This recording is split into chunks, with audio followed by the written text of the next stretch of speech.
I'm David Knowles, and this is Ukraine, the latest. Today, we bring you the latest updates from across Ukraine, discuss Donald Trump's nominee for vice president, controversial Ohio Senator JD Vance, and we look at how the EU is reacting to the maverick diplomacy of Hungary's Viktor Orban. Bravery takes you through the most unimaginable hardships to finally reward you with victory. The first duty of my government is security and defence, to make clear our unshakable support of NATO and with our allies towards Ukraine. Kyiv stands strong. Nobody's going to break us. We're strong. We're Ukrainians. It's Tuesday, the 16th of July, 2 years and 148 days since the full-scale invasion began. And today, I'm joined by our associate editor Dominic Nicholls, US editor Tony Diver, narrative audio journalist Cara McGoogan, and Brussels correspondent Joe Barnes. I started by asking Dom for the latest news from Ukraine. Okay, let's start inside Ukraine. Russian attacks across the country injured at least 16 people in the past day. This comes from regional authorities. Amazingly, it must have happened, I presume so. I can't see any reports of deaths. But Kharkiv, Donetsk, Kherson oblasts all hit and civilian casualties there, injuries. This comes from Governor Alexander Prokudin. And then in Kherson, a kindergarten, high-rise buildings, houses and other property reported as damaged. Chernihiv, Dnipropetrovsk, Kyiv, Luhansk, Mykolaiv, Sumy and Zaporizhia Oblast also came under attack, but no casualties reported there. Now, I said that was a bit odd, possibly because there wasn't a huge wave of air attacks last night. Ukraine's Air Force said it shot down only two Shahed drones last night, and they tracked another two, quote, located in the airspace of Belarus. Now, the Kyiv Independent are reporting today that those two that were wobbling around somewhere over Belarus were the third and fourth to do so in just the last week. They're quoting the Belarusian Hadjian monitoring group. Now, they're saying that one of those two drones entered Belarusian airspace just after 4 a.m. local time today, travelled about 50 k's before then entering Ukrainian airspace.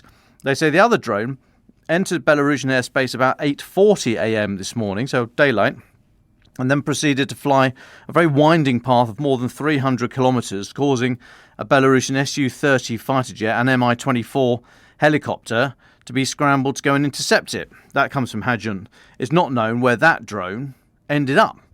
Now, last Saturday, another Shahed drone aimed at Ukraine veered off course, flew for more than 350 kilometres over Belarus, we're told, and there was a similar incident 2 days earlier. So maybe something's going wrong with the Shahed, not sure. Next, President Zelensky has pleaded with his Western allies to send more F-16 planes above those already pledged, and he's also asked for another 25 Patriot air defence systems that they say that is going to be needed to fully defend the airspace against Russian missile attacks. Now, the first batch of F-16s due this summer, the second by the end of the year. That's what Mr. Zelensky confirmed in his first news conference since coming back from the NATO summit in the US. He acknowledged that deliveries won't on their own be a game changer. No, there's no secret weapon, there's no silver bullet, everything's got to work together. He said, there will not be enough, they will certainly strengthen us, but will there be enough of them to fight at a level with the Russian Air Force? End of quote. Now, we think about 85 F-16s have been pledged to Kyiv. Ukraine says it needs around 130 to challenge air superiority of Moscow. But you can, if you do it correctly, you can achieve local air superiority for a smaller piece of airspace or battle space, because it involves the ground as well, for a limited time and place of your choosing. But everything's got to work together. Now, Mr. Zelensky also spoke about mobilization. We talked about this yesterday. He said Ukraine's plans for mobilization are going according to plan, but there are not enough training facilities for new troops. He said that they are expanding the training facilities that they do have, both in the country and internationally. Okay, now inside Russia, a drone strike by Ukraine is said to have sparked a major fire at an electrical equipment factory in the town of Koronevo. That's in Russia's Kursk region, so we're about 50 k's north of Sumy, 250 k's east-northeast of Kyiv. There's footage on our website and elsewhere showing a huge blaze engulfing the site. It's quite close to the border, only about 20 k's from the border. reports it that the site on fire is over a sort of a quarter of a square mile, so pretty big. Regional governor there said no injuries, and Russia's MOD said its air defences shot down 13 Ukrainian drones last night, but they didn't comment on whatever it was that got through. No comment from Ukrainian authorities, but then they very rarely do about events inside Russia. Now, Europe and the shadow fleet of oil tankers. The UK has said it plans to launch a call to action this week with a group of European nations to target the so-called shadow fleet of oil tankers. These are the things, the ships that Russia's using to skirt international sanctions. This is Bloomberg reporting, citing people familiar with the matter and having seen some documents. So they say an unspecified number of governments are set to endorse a plan on the sidelines of a European political community meeting hosted here in the UK, actually, day after tomorrow, by new Prime Minister Keir Starmer, according to a draft statement that Bloomberg have seen. This group will aim to share information about the Russian fleet to, in their words, coordinate our responses to the risks posed by its ships and facilitators, and to work with the private sector and other maritime stakeholders to address the threat. This is the draft communique. It's not actually out for another couple of days. That may change. Officials and experts from various countries are going to be meeting to take forward concrete measures, apparently. Now, you'll remember G7 countries have tried to cut off access to mainstream tankers and service providers, as in ships, unless the oil being moved is below a defined price cap by the G7. That has forced Moscow to rely on older carriers that operate outside of industry norms. And this draft document, as I say, is subject to change, but for now says Russia's shadow fleet poses a threat to our nations and others who depend on the world's seas and oceans. Many ships in the shadow fleet are uninsured and poorly maintained. Many engage in activities which violate basic safety and environmental standards and regulations, i.e., some of them have been falsifying their locations on digital vessel tracking systems to hide what they're up to. Now, some of the shadow fleet are sanctioned, the vessels themselves, and this plan could extend that. Of the 50 or so ships sanctioned since late last year by the US, UK and other countries in Europe, the vast majority failed to subsequently load cargoes. So, as always, sanctions is a bit of a slow burn, but can have that effect eventually if done properly and tightened up. Let's have a look here. No Olympics in Russia. So for the first time since the Cold War, Russia will not broadcast this summer's Olympic Games in Paris due to a near total absence of its athletes, according to Russian news outlet sport.ru. So Russian and Belarusian athletes are going to be allowed to take part as neutral competitors, which I know is controversial, but neutral competitors. They're not going to be able to sport their country's colours, obviously because of the war. Sports.ru said a political decision has long been made that it's impossible to show the Olympics without a flag and anthem on Channel 1 and Russia 1 in the current realities. That's he's referring there to Russia's top broadcasters. Only 16 Russians and 17 Belarusians have agreed to compete under a neutral banner at the Games. They kick off a week this Friday. That compares to Tokyo 2020, where there were 330 Russians and 104 Belarusians. So, yes, it is a controversial topic about competing under a neutral flag, because obviously they've almost certainly benefited from the system and the regime to get where they are. And how much difference does it make? And then you normally get one or two making symbols or what have you. Politics in sport, very big, loaded question. Maybe one we'll have a look at in the next few weeks, David. Absolutely, Dom. Well, before we go to our US editor, Tony Diver, Dom, you've been looking at a couple more diplomatic updates. What can you tell us? Yes, I have, in the absence of you-know-who. So after President Zelensky said on Monday that Russia should be represented at a second international summit on his vision for peace for Ukraine, obviously following the high-level talks last month in Switzerland that Moscow didn't attend, the Kremlin said earlier today that Russia first needs to understand what President Zelensky means when he says peace summit before accepting any invitation to talks. Now, Kremlin spokesman Dmitry Peskov, speaking to Zvezda news outlet, said the first peace summit was not a peace summit at all, so perhaps it is necessary to first understand what he means. Now, Mr. Zelensky's apparent welcoming of Russia to talks does mark a major change of tone from the Switzerland summit, where he categorically ruled out inviting Moscow. But I interpret Peskov's reply as being an attempt to show willingness whilst not really being interested in any meaningful talks or interaction. And as Francis mentioned yesterday, a recent poll in the country shows Ukrainians widely reject Russia's demand for total Ukrainian capitulation. So they're not in any mood at the moment to talk. But what I think is important to note is that Russia is already negotiating. So Kaja Kallas said recently, the former Prime Minister of Estonia, soon to be the EU's foreign policy chief, she said recently that the Russian tactic of negotiation came straight from the Soviet playbook, which is demand the maximum, shout and threaten, and never back down. Now that way, she says, according to Soviet/Russian thinking, that way, if you only get a small outcome, a small thing that you didn't have before, you haven't had to give anything up, and you've got something, and it's a base from which you can then try and demand more. So we all know that Russia is still demanding the maximum. Putin has never rode back from his maximalist aims of taking the whole country of Ukraine. And I think we're now well and truly in the shout and threaten phase. Hence the strike on the Okhmedit Children's Hospital last Monday, July the 8th, killed 44, 5 of them children, injured nearly 200. Now, many people at the time questioned how such a murderous attack could happen straight after Viktor Orban had been in Moscow, apparently looking for a peace formula and talking about negotiations.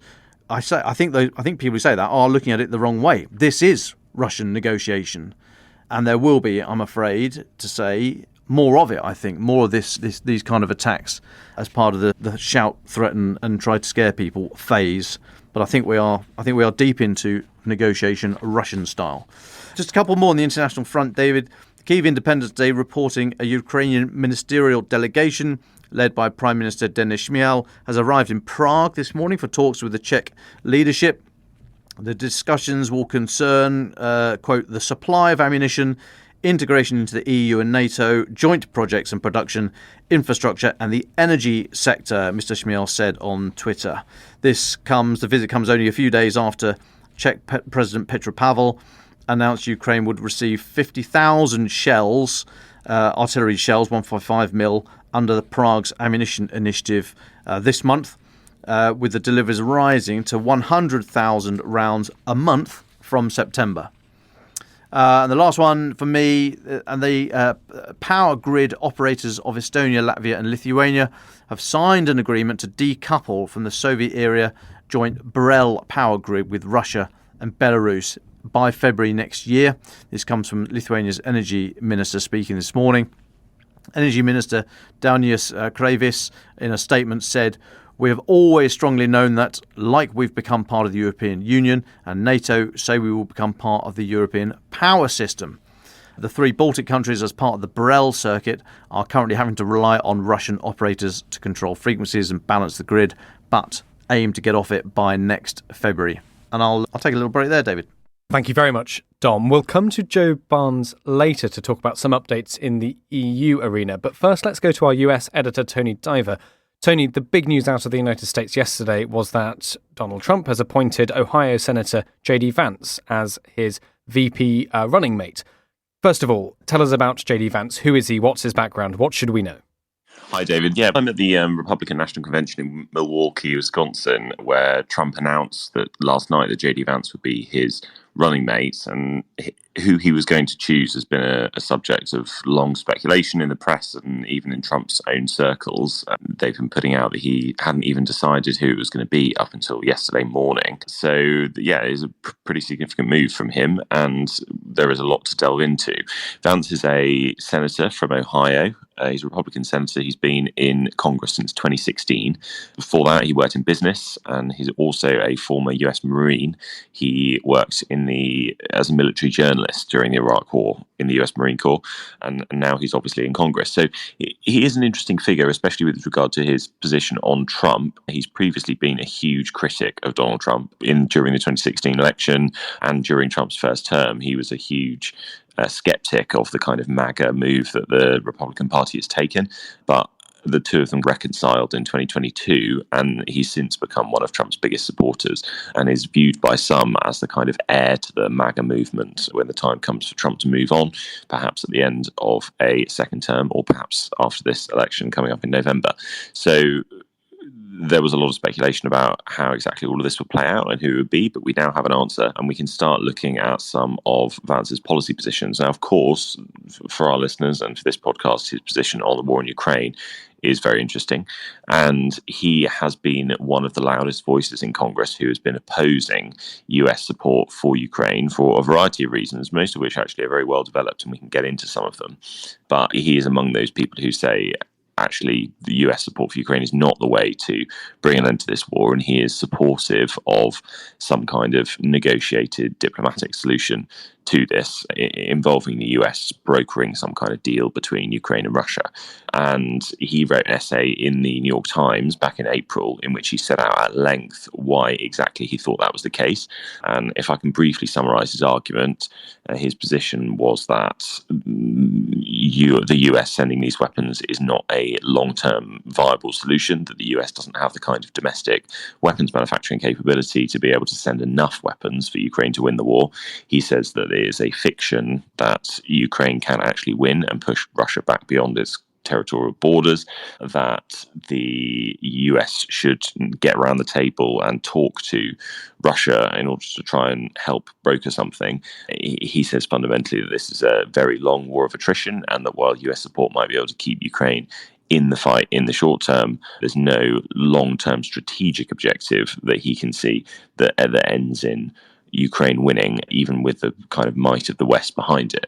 So we've talked before on this podcast about what Trump's own position is on the war in Ukraine. He said he wants to end the war in one day, presumably through some kind of negotiated diplomatic solution, but we haven't had any kind of real detail of what he thinks about the war, how he might try and bring it to an end, and what would happen next. And so his choice of Ukraine skeptic to be his VP, to be his running mate, does perhaps, if the two of them are on the same page, or if indeed if their administration was to be working out its position on Ukraine in a collaborative way between the two of them, perhaps gives us some insight into what might happen there. Thank you, Tony, for that overview. What about in the broader context of the Republican Party then? If we know that he's obviously incredibly, if we can call it as a shorthand, Ukraine skeptic, and it's obviously very consequential potentially then that Trump has chosen him, where does he stand? Where does that position fit in the broader Republican Party? Is it a particularly popular position, or does it stand out on one or another side?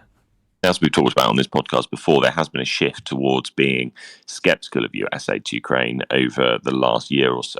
The Republicans typically were quite supportive of the war in the beginning. They were supportive of what the government was doing on weapons that were going to Kyiv, and we have seen a shift in that. Some of that has been driven by Trump, who works as a bit of a backseat driver of congressional Republicans on some of these issues, although he is, of course, not in Congress himself, nor in office. His very powerful position within the Republican Party does mean that his views on these things shape the wider Republican position.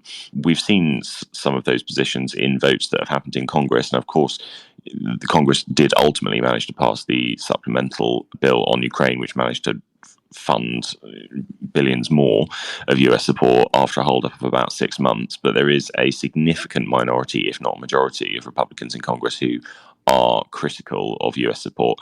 Now, in terms of where Vance stands, I don't know that he necessarily is the same as all of these Republicans, because there are a variety of reasons why people oppose more US support. And as I just laid out, Vance has actually given quite a sort of lengthy exegesis of his position in terms of the wider strategic goals in the war, what he thinks is realistic. He says the problem for Ukraine is not the GOP, it's the math. He says actually, regardless of what the US does, there's no way of winning this war, and so there's no point in pretending that the US can fix things. Now, that is a slightly different position to the position of a lot of Republicans, which is basically to say the war is too expensive and the US should focus on other domestic priorities. Yeah, I would say his position is broadly similar to a lot of Republicans, but he's perhaps taken a slightly different and perhaps slightly more sympathetic stance, even if his overall conclusion is that US support is not a long-term solution.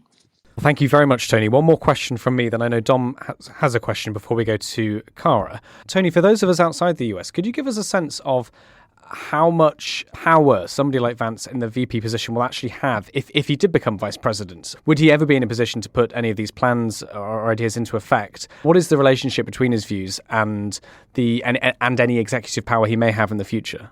Of course, the main power that the vice president has, and the main potential power, is that if the president was to be incapacitated in some way, then they would take over. So that's the first thing to point out.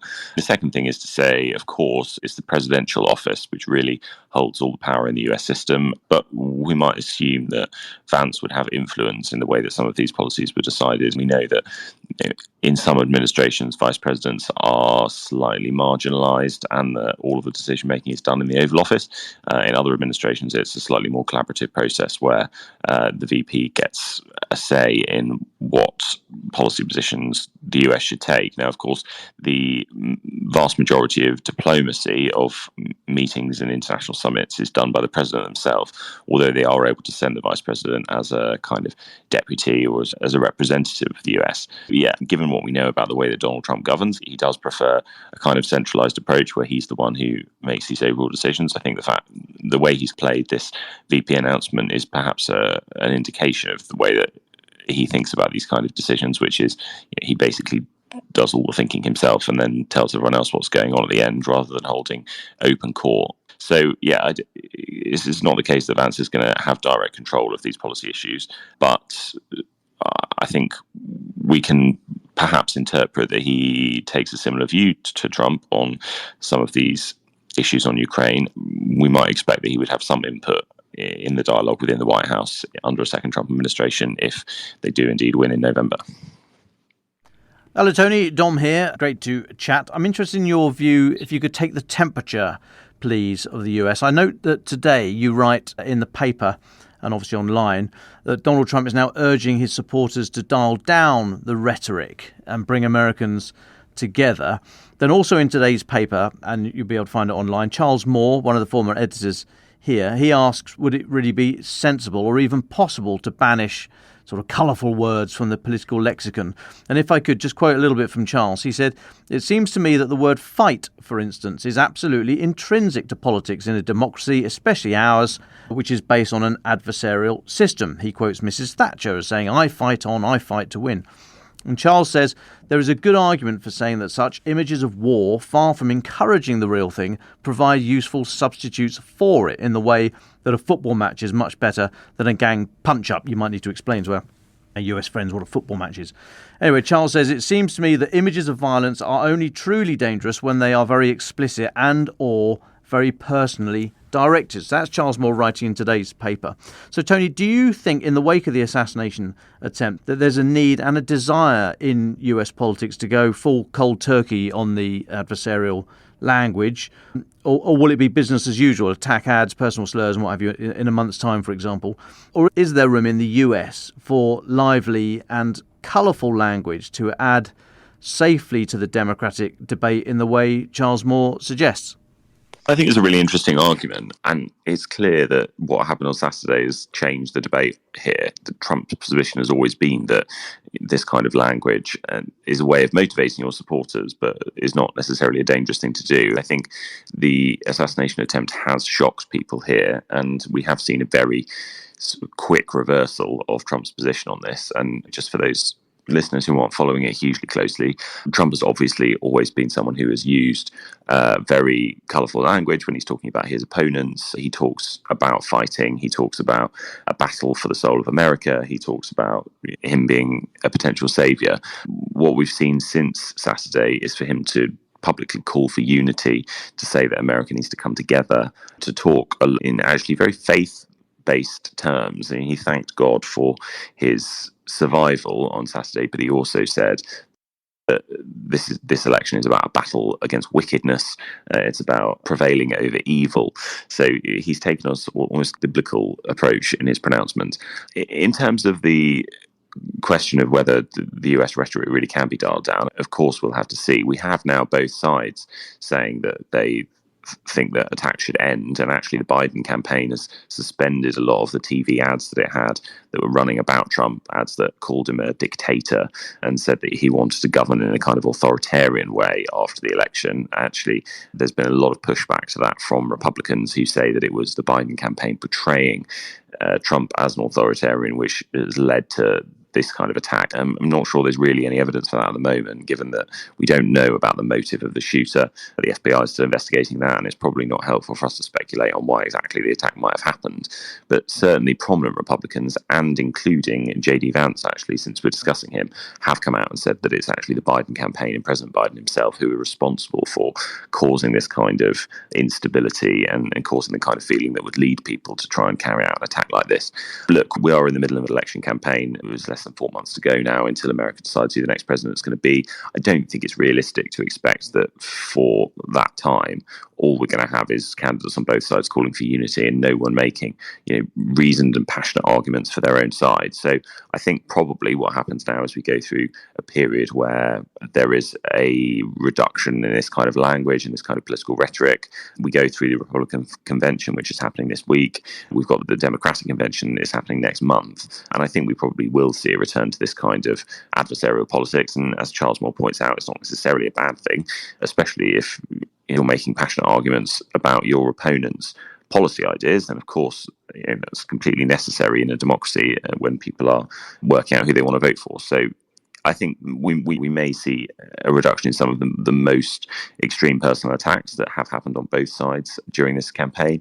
But I think ultimately what we see with events like this is the candidates take stock. They think about what they're going to do in the immediate future. But ultimately, there is a lot at stake here, and I don't think we're going to see a tame election campaign from here on. Thank you very much, Tony. Thank you, Dom, for your question. Tony, is there anything else you think we should say about JD Vance and his position on Ukraine?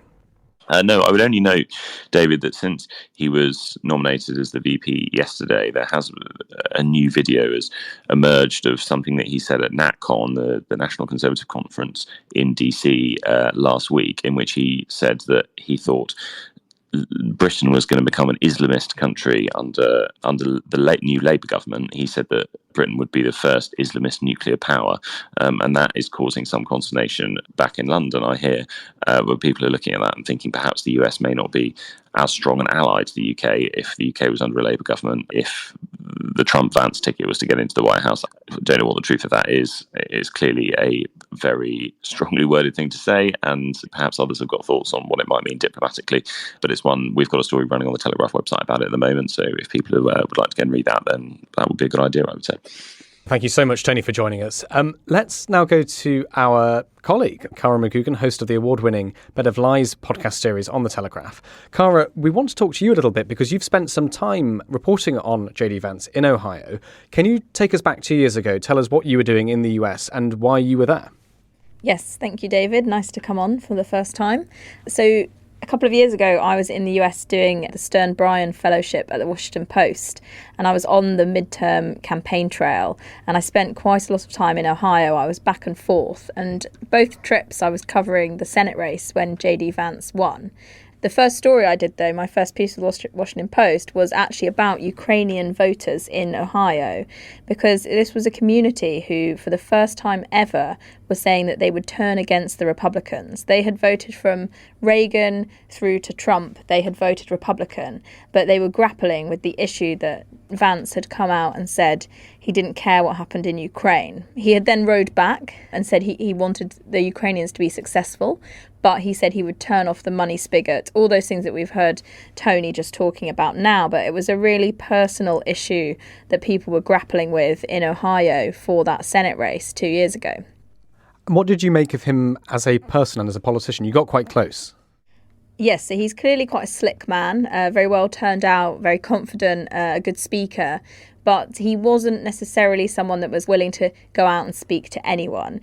Compared to his opponent, who I managed to get on the phone, who I managed to speak to at events, JD Vance was very much keeping himself away from the media. He's got that kind of MAGA style critique of the media in his speeches. And so I was told to come to this clam bake, and JD he'll give you a couple of minutes to talk about the Ukrainian community for this story. And I went along to this clam bake in a field in Ohio. It's essentially a barbecue, but a lot of clams, which I don't know where they get them from because it's not near the sea. But big field, marquee, JD gives his splashy speech, a lot of cheering, and then a big queue of people lining up to speak to him afterwards, Republican Party members. getting selfies, and then JD just makes to leave. And I was like, wait, I've sat through 2 hours of this to get a couple of minutes with you. I'm only looking at this quite specific story. And I end up chasing him to his car saying, excuse me, will you talk to me? And then he just slammed the car door in my face. And I was left looking like a lemon with his press person who was like, yeah, he's not going to be commenting for this story. And then they gave me the number of someone else to speak to instead in the Republican Party. And just going back to his relationship then with his Ukrainian American constituents, how did that story play out during the election? And did you see much evidence of flexibility from his side? No, he didn't really express any empathy for that community in Ohio. So I think people stuck by their opinion that he was not someone they would be voting for. And just to have some of those stories, because obviously it's far away from Ukraine, but the links ran really deep. There was someone who'd taken in 10 relatives from Ukraine, and they were all living in his house on top of one another. There was people, they were on the phone to relatives back in Ukraine every day. One person's best friend was texting her daily, and then suddenly contact just stopped. There's credit union for the Ukrainian community, and they all got sent home the day the war started. Like, it's a community that it runs deep, and it's their nationality as well. So it's really emotional for them. And what was quite stark was that the Republican and Democrat politicians going back have been on their side. So there's this kind of Ukrainian Day parade every day in this community in Ohio near Cleveland. And the senator who was currently Republican had gone along every year. He had been one of the first senators to go to Ukraine after the war started. Rob Portman, I think that's right. And he was the chair of the Senate Committee on Ukraine, but his successor, JD Vance, was of a completely different opinion. It had always been an issue that parties came together on in Ohio. And that is where we can see what Tony said, the sort of steer away within that community. Cara, is there anything we haven't said about your reporting trip and your interest in JD Vance that you think is important for our listeners to understand? On a bigger picture, his friendship with Donald Trump has been a real yo, and it's quite interesting. So I was there at Trump's final campaign rally before the 2022 midterms. He chose to do it in Ohio to go and stump for JD. And it was a kind of big show. Marjorie Taylor Greene, there was Josh Hawley, these big kind of MAGA people were there. A whole day affair. Trump arrives on a plane, wild American campaign trail scenes, and it's all there in order to support JD getting the seat in the Senate. His kind of opponent, Tim Ryan, was quite a moderate Democrat, and it was going to be a really close race. So the Republicans wanted to secure that. But what I thought was notable was then I was at the Republican Party election night victory kind of event, and when JD won the election, he didn't thank Trump. So Trump had shown up in Ohio, made this big song and dance, and then JD hadn't thanked him or expressed enthusiasm for anything to do with like supporting Trump in the future. So it's an interesting one that we'll see, I guess, how close those two men really will be and how much they align. One to watch. Cara, thank you so much for joining us today. And I would say, of course, if you're a Ukrainian American listener listening from Ohio, please do feel free to get in touch. Let us know your thoughts. The email address of the show is in the show notes. But Joe Barnes, if you're there, would you like to join the diplomatic discussion and tell us what's been happening in the EU? So, I've been looking at what Viktor Orban, the Hungarian Prime Minister, has been up to Orban on his, and I use the bunny ears, quotation marks, peace missions, has recently visited Zelensky in Kyiv, Vladimir Putin in Moscow, Xi Jinping in Beijing, and most recently, Donald Trump in Mar-a-Lago after Orban left the NATO summit in Washington last week. And Viktor Orban has now penned a letter to Charles Michel and other European Union leaders in which he outlines that he believes Donald Trump has a plan to end the war in Ukraine. So Orban wrote that Trump, if re-elected, has a, and I quote, founded plans, end quote, for quick-fire peace talks. Excuse me. He doesn't actually go into detail about what these peace talks are, but this is what he has to say in the letter. So the Hungarian Prime Minister said his general observation, or after having travelled to Kyiv, Moscow and Beijing, is that, and I quote, the intensity of the military conflict will radically escalate in the near future. Orban continues, we can expect no peace initiative from Trump until the elections. I can, however, surely state that shortly after his election victory, He will not wait until his inauguration, but will be ready to act as a peace broker immediately. He has detailed and well-founded plans for this. And Orban continues, I am more than convinced that in the likely outcome of the victory of President Trump, the proportion of the financial burden between the US and the EU will significantly change to the EU's disadvantage when it comes to financial support of Ukraine. So yeah, we don't really know what they spoke about, what Trump is actually planning, because I can go for a few of the reports that we've heard and a few people have spoken about. But Orban suggested that as part of Trump's plans, the EU would have to reopen a diplomatic track with Moscow. So talks are basically, there are no real talks as such at the moment. So that would have to be reopened. There would have to be a diplomatic discussion channel between the EU and Russia. And he also said, and I quote this, high level, end quote, talks with China over how to end the war. So he's basically said, look, the EU is going to have to play a major role in talking to Russia and China, sort of China being Vladimir Putin's main proper upper these days on how to end the war. This is what Orban continues. We can find a window of opportunity with a strong moral and rational basis to begin a new chapter in our policy and make an effort to decrease tensions and or create the conditions for a temporary ceasefire and or start peace negotiations. But yeah, that's what Orban thinks. But let's not forget that Viktor Orban's peace talk efforts have been derided as freelancing, mainly by people in Brussels.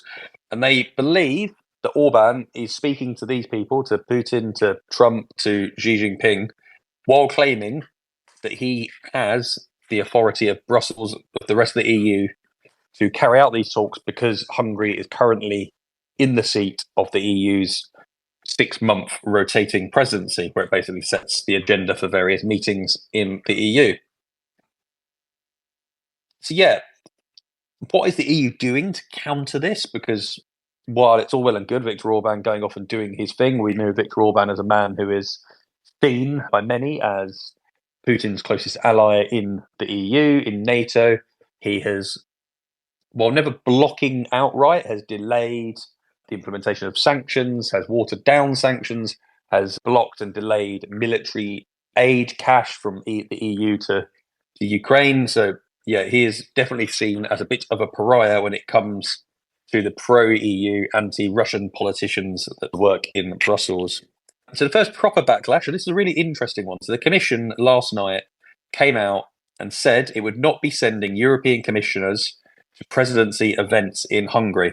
So usually, under these rotating presidencies, every 6 months, you would have a host of informal meetings on different things. So, for example, the informal meeting in Budapest today is a meeting of EU energy ministers. So traditionally, the Commission, the Brussels-based executive of the EU, would send a commissioner responsible for looking at energy to this meeting.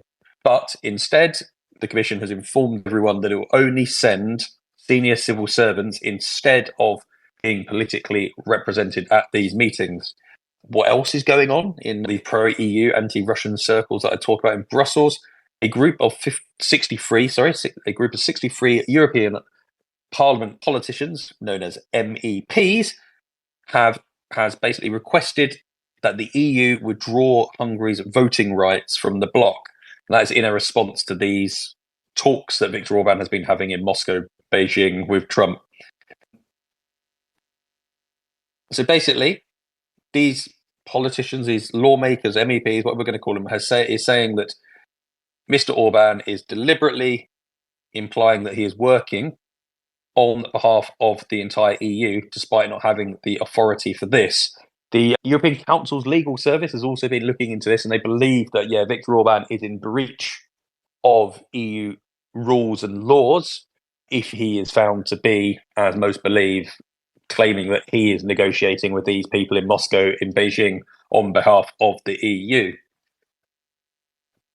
So, look, there could be grounds for some voting rights being looked at, but EU leaders, and this is what I learned last week, are currently looking at a slightly less draconian response to his basically constant writing of letters to them. So a group of European leaders led by Alexander De Croo, the Belgian Prime Minister, who was the previous head of the EU's rotating presidency. They're looking at basically accusing Viktor Orban of acting in bad faith in a strongly worded letter. And the reason that this is because Alexander De Croo and Viktor Orban held talks in Brussels as basically as a transfer from the Belgians to the Hungarians for the holders of the presidency.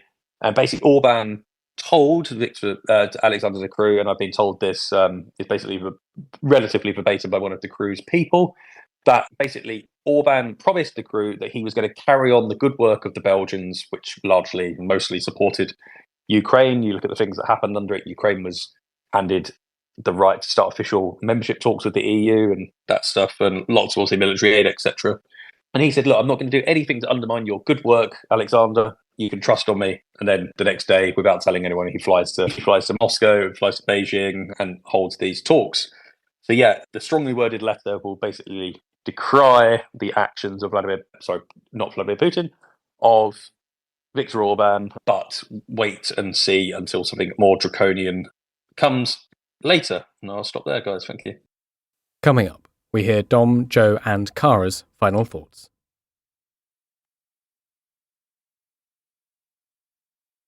Let's move then to our final thoughts. What does the current state of diplomacy in Brussels look like to you? Yeah, it's in a strange place, I think, at the moment. You have everyone, apart from sort of Hungary, is an ardent supporter, minus maybe some parts of the Slovakian government operation, but in Austria, a neutral country. But you look at the levels of support for Ukraine are high, they're still high.